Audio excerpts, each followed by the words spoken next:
The Intertech Group and the Zucker family are proud to celebrate the 100th anniversary of the 19th Amendment.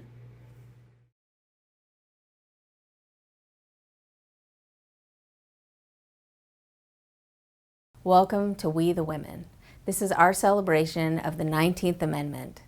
Exactly 100 years ago, on August 18th, 1920, the 19th Amendment was ratified, giving women the right to vote. To celebrate, we'll be talking to women from around South Carolina, thought leaders, movers and shakers. We'll ask them about how they have used their voice and what they have done to contribute to our great democracy. Enjoy the conversation. Today I'm joined with Dr. Sally Selden, who is Provost and Dean of the Citadel. Sally, thank you so much for joining me today. Oh, thank you. It's a big honor to be here. Oh, I appreciate it. I was kind of very much looking forward to sort of diving in and learning more about your professional experience before you got to the Citadel, and also reflect on 100 years of, since the ratification of the 19th Amendment, which is what brought you here in the first place. So I suppose I kind of will open up with that. We're swiftly approaching the anniversary, and I think it means something different to every person that I've spoken to. So when you kind of reflect on your life and this history, what does it mean to you to think about this important anniversary? It's somewhat amazing to me to think that women have only had the right to vote for 100 years, I'll be honest. And as I was thinking about this conversation we're going to have today, I was trying to think back how many generations of women have voted in my family. And I go back 3 generations. And in fact, I was thinking that when my grandmother was born, she in fact she would not have been able to vote had it not been for the amendment. So I've always I've always thought it's really important to vote, especially as a woman. When my children were very young, my first 2 kids were born in Syracuse, New York, and they have in fact been to Seneca Falls and seen the museum when they were very small children. So that kind of gives you a sense that how important I think it is and how much I value the opportunity for women to vote. They're a powerful bloc. If you look at some of my academic research, it has looked at the impact of women in decision making in organizations. So I've always known the importance of women as decision makers, and the value of voting really gave them an opportunity to have their voice at the polls. And I encourage all students to vote because it is important. That voice is very, very important. You mentioned some of your research, and I wanted to ask you a little bit that, because you have a background in leadership studies as well as a business background as well. Tell me a little bit about your career before you transitioned to the Citadel. Well, I began actually when I went to graduate school, I had no intentions of ever becoming a faculty member. I had worked for the U.S. General Accountability Office. I thought, okay, I'm going to get my doctoral degree. I'll go back into public service. That's really what I felt was my calling. I began to teach as a graduate student and fell in love with it, and I really enjoyed research. So for the first 20 years of my academic career, I was primarily a researcher and a teacher and a faculty member, and I began to do some administrative work. So I was at the University of Lynchburg before, and I served in a number of different leadership roles, even serving as provost. I was there 19 years, a very long time. I had the opportunity to kind of see the academic environment from lots of different perspectives. So I think that was really helpful for me as I moved into the provost role. And shifting to the Citadel was a bit of a change. It's a very different environment, but I found that really, having been a provost, it really helped me understand that, a lot of the things you do as a provost, regardless of the institution, are pretty similar. The setting at the Citadel was unique because you balance the focus on the academics, but really the focus on the leadership development piece. And that's actually what really drew me here. So as you talk about it, one of the things I was engaged with prior to coming was adopting a doctoral program in leadership studies. And so I've done a lot of work with dissertation students around leadership questions across all different types of disciplines. So I think that's been really helpful. And I know the Citadel has a real emphasis, especially in recent years, on this leadership.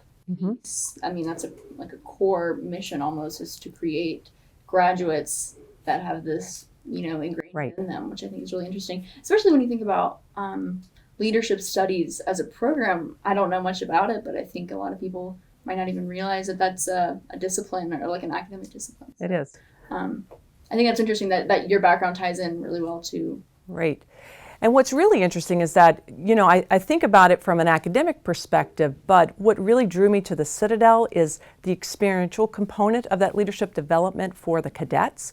When I think about what the Citadel does for an 18 to 22-year-old in terms of preparing them to lead, it is incredible. I mean, I'll be honest. They began by being followers, and the opportunities and the responsibilities increase with each academic year that they're at the Citadel, and it's very systematic. They're really prepared for that, right? So, when I think back on my first leadership job, they give you a job title and off you go, and you look around and you think, what am I to do here, right? So if you're not assertive, fortunately I'm a little bit assertive, I knew how to ask for help, you would have found yourself sort of trying to figure out what to do if there weren't folks around. That is not the case. I mean, that's one of the things, and I think that's the reason we have such great outcomes, is that we're really intentional about preparing people for that next role.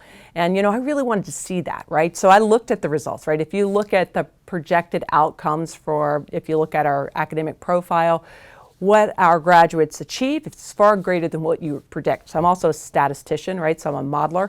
And so you have to wonder, okay, how is that possible? What's happening in that environment?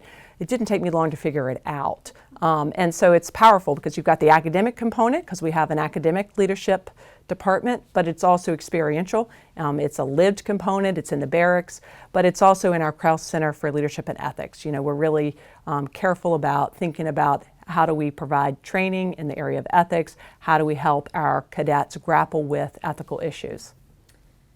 Another thing I wanted to talk to you about is that you're second in command at the Citadel, and that is pretty rare still, even today for colleges, even more so at a military college, which has been predominantly serving men for most of its history. I was curious to hear your thoughts as to what that has meant to you, kind of navigating this field as a person of power in academia, that's still predominantly, centered around men. I don't know, if that makes sense. Oh no, it absolutely makes sense, and it's really interesting because, I was served as the provost in my previous role, and it was also second in command, but it felt differently than it does here. And I think that's because you've got this interesting intersection with rank in the military. And second in command here really means something even more than it does at other institutions. It's a big responsibility, I'll be honest, to be second in command. You've got a lot of people counting on you.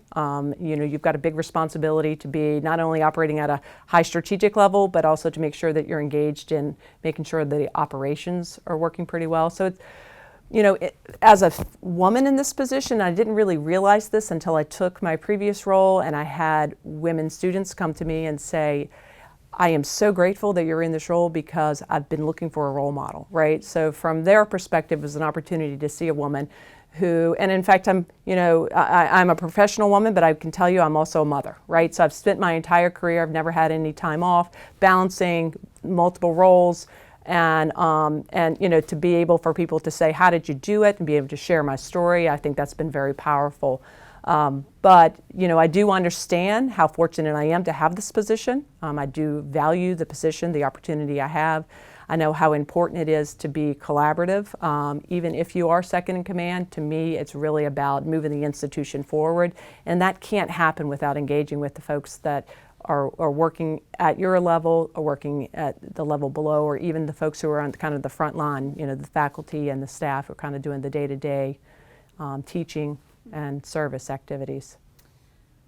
That you mentioned, it's been helpful for you to share your story with other people and to kind of serve as that role model.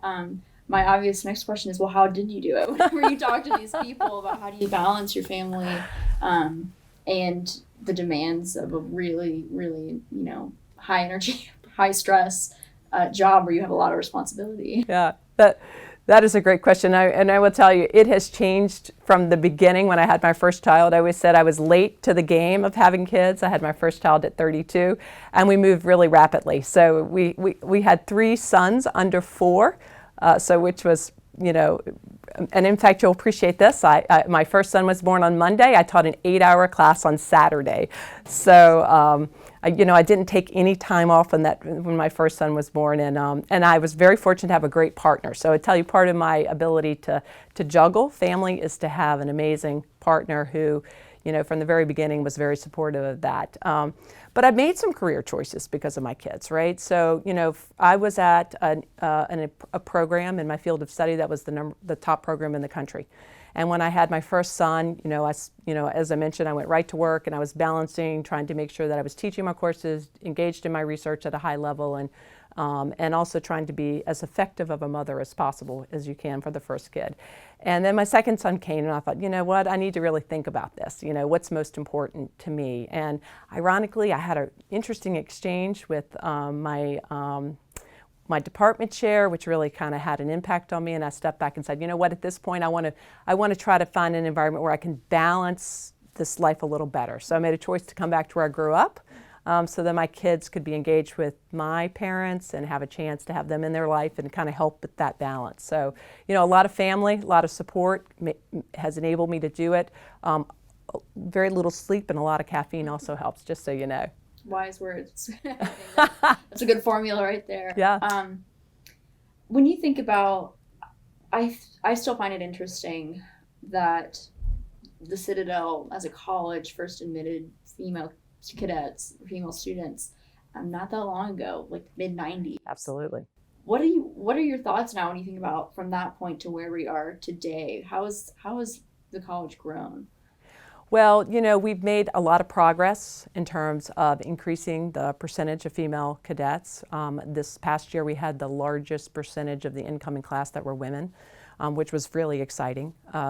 We've also increased the percentage of our faculty who are women, which is also helpful from attracting more women cadets. We attract women who are interested in a challenge, right? And but if you look at the percentage of women at the Citadel compared to the service academies, we're a little bit below where they are. So we have some opportunities to continue to recruit women.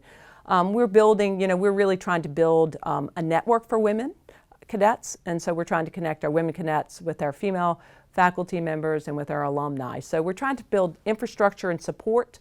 Sometimes the concerns and needs differ based on gender. That's true no matter what your college environment is, whether it's the Citadel, whether it's a more traditional college environment. And so, as we think about looking forward, I think we have a lot of opportunity. We've got a lot of majors that are very attractive to women. And so I think we will continue to attract more women into our program. And our women cadets do incredibly well. Last year our regimental commander was a woman. That was an enormous achievement for her, and it was also, an opportunity for us to really highlight our women cadets at the Citadel. What is trying to recruit more female cadets? What does that look like, and how do you do that? Yeah, well, recruitment in the enrollment world is very interesting, right? So there's recruitment and there's marketing. Probably one of the things that helped us most with marketing, and that is getting the word out about what it's like to be at the Citadel, was in fact having a regimental commander who was a woman. From a recruiting perspective, we're always looking for opportunities for women who might have an interest in the Citadel. Athletics helps us, right? So we have women athletes who have an interest in coming, and that does help us. But maybe, we're looking at women who've been engaged at ROTC at a high school level. We're looking for women who have an interest in maybe a military career. We might have women who have an interest in thinking about being a military doctor or a nurse. So, it's really about identifying people young who might have an interest in pursuing a military career, or they really want the structure and the challenge of an environment like the Citadel. Going back to kind of what we were discussing earlier about your trajectory and what brought you here, have you thought about if being a woman has presented more challenges as someone who's on this career path compared to someone who identifies as a male because of the way that things have traditionally been, or do you not? I don't know. I'm curious. Yeah, what your thoughts are on that. That's a really tough question, and I've thought a lot about it. One of the nice things about higher education is typically, I think, women feel like it's been a place where there's been a lot of acceptance of women faculty. That was not the case 20 or 30 years ago. In fact, when I was a young assistant professor, I had a department that had an unusual number of women faculty members. It was really unusual. I was really lucky. So early on, I got a chance to be mentored by those women. That, I think, really helped me, right? So it really was empowering to me. I saw full professors who had been highly successful, very well regarded in the field, but very few of them had children, which was interesting. And that goes back to that kind of dilemma, right? So, you know, who am I as a professional, who am I as a mother? You know, I always say some days I feel like I was a really great mom. Other days I felt like I was a really great professional. Some days I didn't know, you know, who I was serving really well. So from that perspective, you know, there have been challenges. You know, I made that comment. I've had, you know, challenges. You know, I once had somebody say to me, you know, this is what happens when we hire young women. They have children, right? So throughout my career, I've had those cases. But I've also had people who've said, you know what, you can balance this, right? You know, we'll help you with it. So I do think gender has played a role, but for the most part in higher education have not. Now, coming into the Citadel, you know, we don't have as many women faculty, but that's not surprising, given that the majority of our students are male, right, in a little bit of the history. But, you know, for the women who are there, they're engaged. I think they bring a lot of diversity and perspective, and they come from different disciplines, which I think is very powerful. Our engineering program has really diversified its faculty. That we've hired a lot of women faculty in engineering, and we've seen a growth in our women engineering students. So, you know, I personally, yes, have I encountered challenges? Absolutely. But I would tell you I've had a lot of people who've been out there helping me, encouraging me, tapping me on the shoulder. And you hear that. Like, you know, one of my doctoral students did a fascinating dissertation on women who rose in K through 12 into principals and superintendent roles. And the one factor she found that had happened for those women is most of them had been tapped on the shoulder and encouraged to pursue leadership roles. And I would tell you that has happened to me throughout my career. And, you know, and as she had learned these stories from these different women, it really resonated not only in terms of my own experiences, but some of the stories I'd heard from other women in higher education. And going off the idea of whenever it was a transition, it was a big shift. I mean, you've been in higher ed for, you know, more than 20 years, but still coming to the Citadel was still a shift because it's a military college, and there aren't very many of those to begin with. How did you kind of approach, did you have any sort of military background, or did you have to kind of learn on the job about how the inner rankings and how all those intricacies that come along with a military college, I suppose? Yeah, so personally, I'd never served in the military. My dad had been in the Navy, you know, so he did not spend his career, he was out before I was born. But I had heard stories from him over the years, as well as some other family members. I had worked at the U.S. General Accountability Office, and actually one of my first jobs was to evaluate officer succession programs. And so I'd had an opportunity to go to all the academies and look at our OTC programs. So I had a really good sense of, you know, what military academies did. Probably the person that prepared me most was my former boss, the president at the University of Lynchburg. He had been in the reserve his whole career, and he spent a lot of time helping, you know, preparing me to understand the language, teaching me how to salute. You know, he was so proud. He thought it was such an enormous honor for me to have this position. And as I mentioned, that just gets you really excited. So when I came, I was really excited, a little bit intimidated, you know, but everybody's so helpful. You know, I know how important the uniform is, and I know how important it is to wear that uniform, and I wanted to make sure that when I came that I wore that uniform in a way that reflected that pride. And again, you know, for people who've been doing it their entire careers, they know how to do it. And when you're brand new, it does make you just a little bit nervous. There are lots of acronyms that I'm still learning all the time. And so I feel like in a way I've had a whole nother college degree in the last year.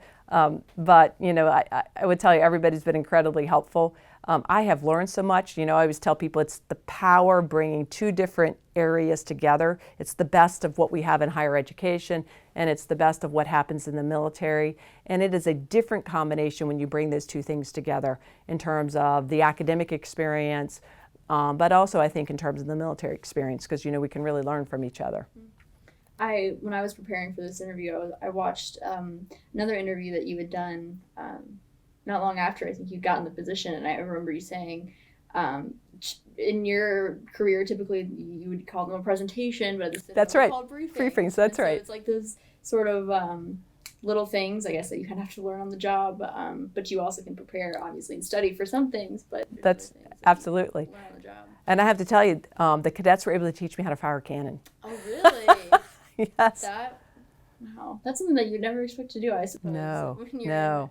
in academia, you're Yeah. on that track, but that's really cool. And and I'm so impressed with how much responsibility there is on the cadets who have to who are responsible for firing the cannons. Right. That goes back to my point. There's a lot of responsibility we give our cadets, but there's a lot of preparation for them in those responsibilities. Absolutely. I wanted to obviously address something that we're all kind of facing right now, and that every college in the nation is kind of trying to grapple with, especially right now, as they try and prepare to welcome students back in the fall amid a global pandemic. What has been the challenge for you? I mean, I'm sure there are dozens, but what has the biggest challenge been for you trying to grapple with this as you oversee, all the academics at the Citadel and try and do that safely in the fall? Yeah.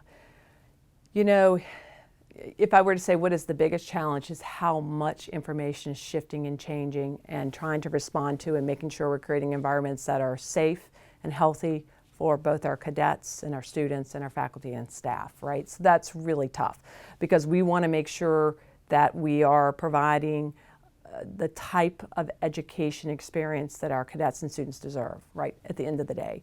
On the other hand, we know that it can't look like it used to, right? So, we are doing things entirely differently, and which requires a ton of planning. The biggest challenge is getting everybody, getting the plans in place and then making sure we're evolving those plans as information comes to us and changes, right? So we want our cadets to come back. We want our students to be back on campus. That's really important to us. And so we are making sure that we're setting the right conditions, and it's getting those conditions down, right? So, and in the beginning, there's a shortage of supplies, right? So you are desperately trying to make sure you've got your supply chain worked out, right? So it's also ensuring that you've thought about how do we move people through, right? We have to rethink how we do housing, right? We have to rethink how we deliver services. We've got to train faculty because now we're going to be doing, we're going to have faculty, some classes, because in order to ensure social distancing, you're going to have to make sure you've got enough space, so you're going to have to rotate students. So it's, so what's the biggest challenge? It's just keeping up with the information, keeping up with the guidance, and making sure what we're doing are best practices, right? Because we want to make sure we have the safest conditions possible. And I remember sitting in on a virtual board meeting a while back, and at least the initial projections showed that enrollment was still looking pretty strong. It is is. That still the case? That is absolutely the case. We are looking to bring in our NOB class, and our projections are, we're hoping to bring in a class of 700. Just last Monday we were sitting at 744. So we're on track to bring a full class in for the fall semester. Our retention numbers look very good. We've got students registered and enrolled for fall. We're now trying to figure out, we're just hoping that we can keep our numbers where they are and they don't grow because of our housing. So yes, we're honestly, and we're excited to get people back to campus. It's been lonely without the cadets and the students on campus. Yeah, I believe it, and I think other colleges, especially in the area, are grappling with the same exact things right now. We're at a very interesting point in terms of the virus is spreading, but it's manageable. At least colleges seem to think so. But we're at a delicate moment, I think. We are at a delicate moment. And, and I think a lot of people thought, oh gosh, the hardest thing we've ever done was putting classes all online last March, right? For a lot of faculty, that was really something they'd never imagined doing. The challenge of bringing people back and trying to have classes where we're blending online and face-to-face is probably going to be equally as hard, if not harder, for faculty and staff. Absolutely. I wanted to kind of bring it back full circle before I let you go. Is there anything or any advice that you would give to young women who are hoping to pursue a career in academia and maybe eventually want to get to a leadership position? What's the best piece of advice that either someone told you or that you would give to other young women starting out in their career? Well, first of all, do it. Higher education, academia is a great career path, so no question about it. It is a place that you can find and achieve anything you want to. I think most importantly is lean into it. There have been times throughout my career where I've been hesitant, because I'm thinking, I'm not really sure I want to take on this responsibility. I'm trying to balance everything. But I think the power of leaning in and taking advantage of those opportunities, you're going to face all these incredible crossroads, right? But as you're thinking about your career, just lean forward. Find mentors, right? Find scholars in the field of study you're interested in and work with them. Find people who've been able to achieve at the level you want to. And when that leadership opportunity comes, don't hesitate to take it. Because I think what you're going to find is you're going to get the support. And, in higher education, women try to provide a lot of support for other women. So we want to encourage other women to pursue those leadership positions. So, do it. Don't be afraid of what's coming. Lean in and use your voice, because people will listen. Absolutely. I think that was about all that I had for you. I can't thank you enough for joining me here today. It's been a pleasure. Oh, it's been a pleasure. Yes. Thank you very much.